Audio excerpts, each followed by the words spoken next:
Hello, everybody, and welcome back to Christy's Book Corner. I am your host, Christy Mason, and I know it's late in the day. Usually I do it in the morning, but today we're going to continue with my book, The Adventures of Connecticut, Connecticut's Grand Central, Journey to Grand Central Station.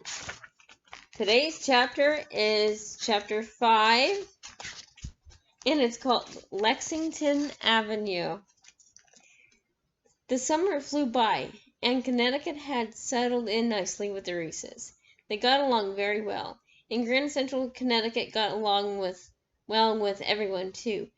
It had taken long for people to get impressed by this short, warm-hearted boy named Connecticut, and they realized what a treasure he was to find in Grand Central. Many people thought that without Connecticut there wouldn't be anyone who had a heart open to the world, and especially to the people in New York. Over time, the regulars who came through the station every day searched for Connecticut because he had such a positive, heartwarming effect on them. Summer had turned to autumn, and everyone was excited because the following day was Thanksgiving. On Thanksgiving Day, Connecticut woke up at exactly 9:36. He was happy to sleep in. He joined Jordan and Christopher for breakfast, and then all three dashed off to play video games in Jordan's room.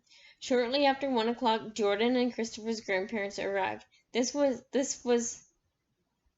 how Connecticut found out that Papa Fred and Grandma Joyce were his new grandparents. Mom Maurice explained to him that they lived in Buffalo and they didn't travel to New York very often, and I didn't want to introduce you to everyone at all at once. I thought it would be easier if you got to know us first. Connecticut liked this. It hadn't occurred to him that he might have grandparents. Papa Fred and Grandma Joyce seemed like they were a lot of fun. Mom Maurice set the table for dinner and called everyone in to sit down. Once they were seated, they bowed their heads and held hands around the table. Connecticut told everyone how thankful he was to have such a great family. I'm thankful for that you've made our family so happy too, Jordan answered. Everyone agreed. Connecticut loved Thanksgiving. He was glad to see that it was also the Reese's favorite holiday. Everyone was laughing and joking while eating their turkey dinner. Connecticut liked the carrots and mashed potatoes, but he thought the best part of the dinner was the turkey and the stuffing. He was also looking forward to the apple pie that Grandma Joyce had brought with her. After dinner, they decided to play some games. Connecticut mustered up so much confidence that no one could beat him. They were playing one of Connecticut's games called Bus Stop. Connecticut had just finished winning the game when there was a knock on the door. Mom Maurice opened the door. "Come in, Kate," she said. Kate walked over to sit beside Connecticut. He was surprised because he didn't know that she was coming over. He squeezed her hand. They explained to her that they were playing a cool game called Bus Stop, and that Connecticut had just won. "I know another game," Connecticut shouted out. "Do you know how to play Watch?" He exclaimed this rule, and they all found this game to be very funny. Connecticut continued. That's funny. Continue one again. That made me laugh. Connecticut won again. The next that made me laugh. The twins were laughing and rolling on the floor. "What time is Lexington coming over?" Jordan asked Connecticut. "He should be here any minute." "Who's Lexington?" Kate asked as she furrowed her eyebrows. Lexington is a street. By the way, not a person. In the book, he's a person. In New York, for real, is a street. eyebrows. Okay, yeah. Frowned his eyebrows. She looked into his face, genuinely interested in finding out who Lexington was. Well, he sort of has an unusual last name, too. What is it? Kate asked. His name is Lexington Avenue, Connecticut replied. Haven't I told you about him? No, I don't remember hearing about him. I'm sure I would have remembered a name like that. He's 21 years old, and he has always been a great friend to me.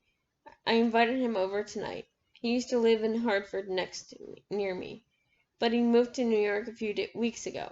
You're kidding, Kate said, laughing. I can't wait to meet him. Suddenly there was a knock on the door. Connecticut jumped up and ran over to open it. Lexington stood there, hands shoved in his pant pockets, looking a bit shy. Hey, Lexington, Connecticut said as he punched him just lightly on the arm. Come on in and meet my new family. I'm glad to see you. Lexington walked across the living room and sat down in a wing chair. Would you like something to drink? Maurice asked. She disappeared. She surprised into the kitchen. She disappeared into the kitchen and came back with a large glass of orange juice for Lexington. Here you go, she said as she handed it to him. Thank you, Lexington answered politely. Lexington, this is Mr. and Mrs. Reese, and their two sons, Christopher and Jordan. And this is Grandpa Fred and Grandma Joyce. This is my new family, and I would also like you to meet Kate, a friend of the family's, Connecticut added shyly. She's my girlfriend. Lexington nodded hello to everyone as he sipped his orange juice. Maurice could see how well-mannered he was, and she was very thankful that Connecticut had such a wonderful friend. They played a few more games and the time flew by. I think we've stayed up long enough, Maurice said. I'm afraid we'll have to call it a night. Lexington, it was very nice to meet you. And Kate, you know you're always welcome here. Lexington and Kate stood up to leave. They both thanked the Reese family for having them over. Kate hugged everyone goodbye. I don't know if that makes sense or not. Kate hugged everyone goodbye. That doesn't make sense sometimes. Doesn't even make sense to me. Anyway, it's in the book. When she hugged Connecticut, he whispered in her ear. This was the best Thanksgiving Thursday ever. Lexington sighed. Lexington said goodbye to Connecticut and said he would see him again soon. After they left, Connecticut realized how tired he was. He said goodnight to everyone, walked to his room, and was soon fast asleep. Wow, that's a short chapter. The next one's short too, but I will read that tomorrow. Tomorrow's chapter 6. So stay tuned. And remember to subscribe, comment, and like. And like us on Facebook at Christy's Book Corner Facebook page. It's linked into the channel. And don't forget to have nice comments. I will not be reading rude comments. So make sure they're nice and up to standards. And dare to dream. Bye, guys.